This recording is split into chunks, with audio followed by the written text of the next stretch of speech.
in quite some time, so I'm going to do one for you. I wasn't sure exactly what to do at first, but I've just decided. I'll just kind of give away a wobble here. Those are all the parameters up. I'll go through and explain it briefly, but that's not really going to be the main part of this tutorial.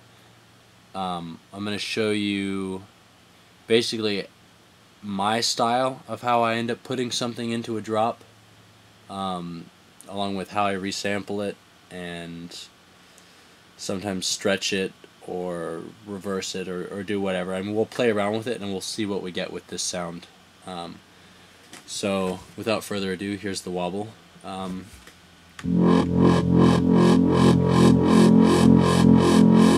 And because I have this envelope on here, it kind of loses its shit over time.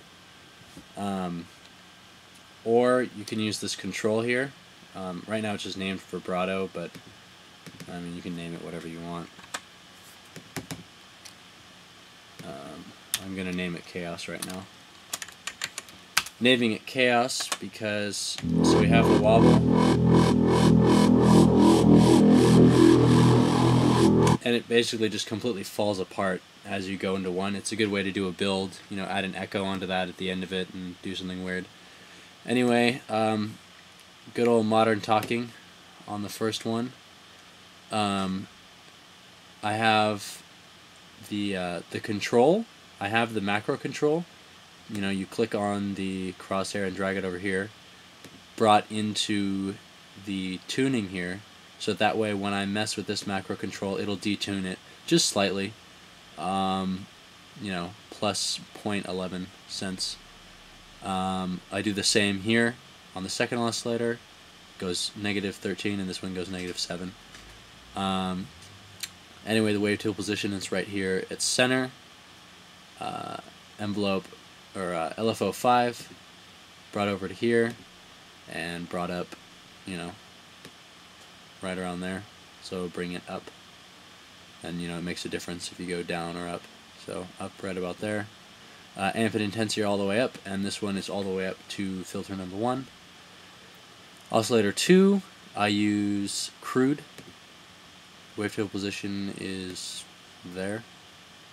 Intensity and amp all the way up to filter 1. Pitch brought down an octave. Oscillator 3 is on rough math 1. Everything all the way up, and it's right in the middle. It's not all the way up. We'll see what happens.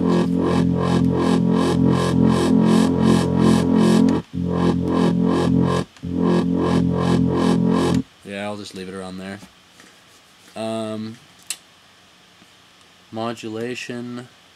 Yes, I have a phase on the second oscillator, and the envelope number 1 is on there. So by choosing the envelope number 1, bring it there and turn it, you know, bring it up just a little bit around to around 9 o'clock there, with the phase starting with nothing. So the phase, what'll happen is as it goes, it'll begin to phase. So it starts nothing, and then it starts to phase as it goes into it, kind of giving it a sense of it's moving somewhere.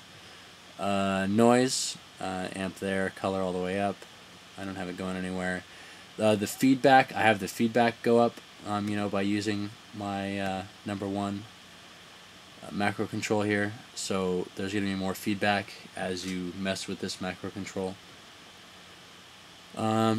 If you go to your oscillator tab, I have the restart via gate turned on. I have the pitch bend up and down an octave. The voicing tab, max 16 voices unison at 12 at polyphon. Pitch cutoff is on. I moved it just slightly off, I think. Yeah, it's not all the way there. It's slightly off. It just kind of gives it, or is it? Oh, it's not. Well, that's cool. If you want to do that, that's what you get. You get a pretty cool kind of transformer phasey noise right there. or you can just have this. Let's we're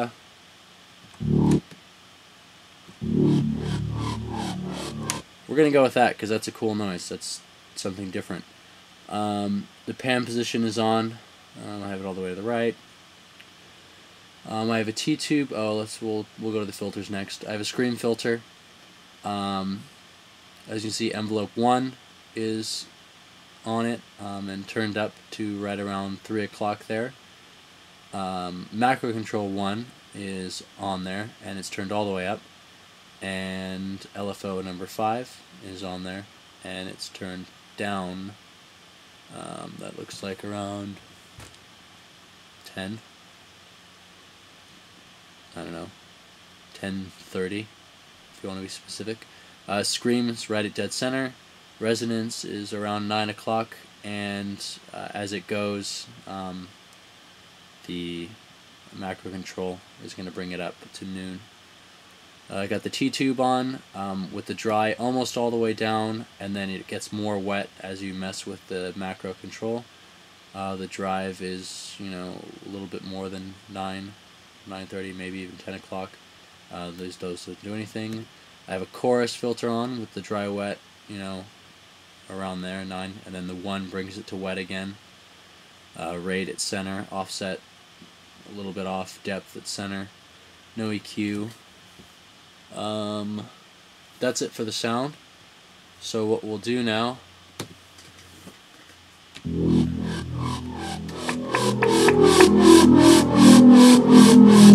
first of all, I'm going to save this because I don't even have this.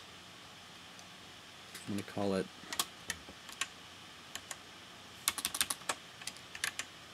phasey transformer.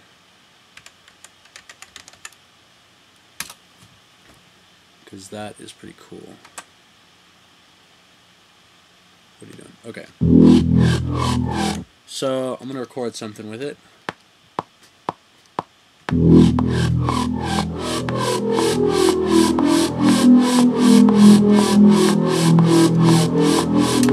Just doing that one note. Now, before I bounce anything, I want to put it just under clipping.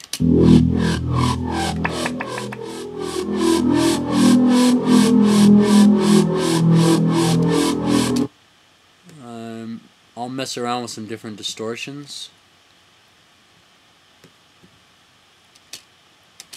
Big fan of the bit crusher.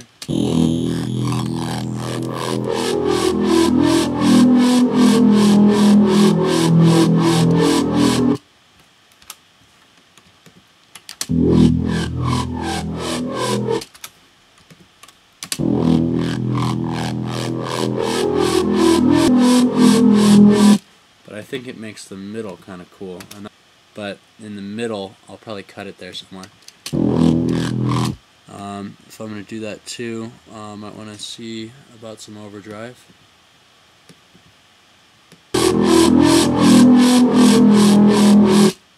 Good. It sounds like it's tearing a hole in something, in like a spaceship.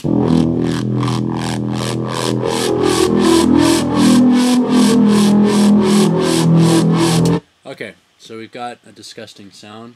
I'm now going to bounce that, and I'll leave it as phasey transformer tear, because now it sounds like it's tearing something apart.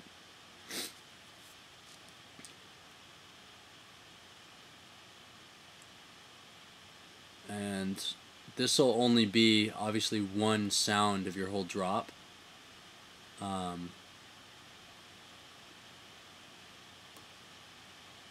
And you'll add it in however you add it in. So I'll cut it. I have, if you're new to this, you get the scissors out here, and I like to assign them to the right click, that way they're really easy. This is going to be your left click, this is going to be your right click, so I always select the scissors there. I don't think I've ever used any of those other buttons ever. Yep. So I like this section of it, Let's see.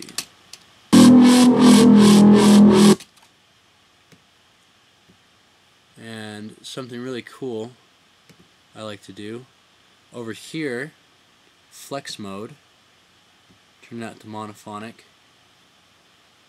And what you can do now, then cut a section of it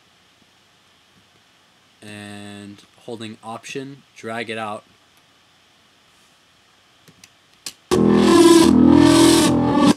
You get all kinds of crazy shit like that. I'll go even more.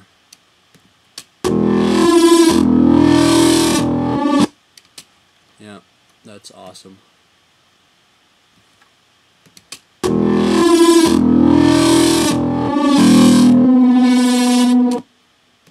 Yep, so that's a pretty fucked up robot noise right there, and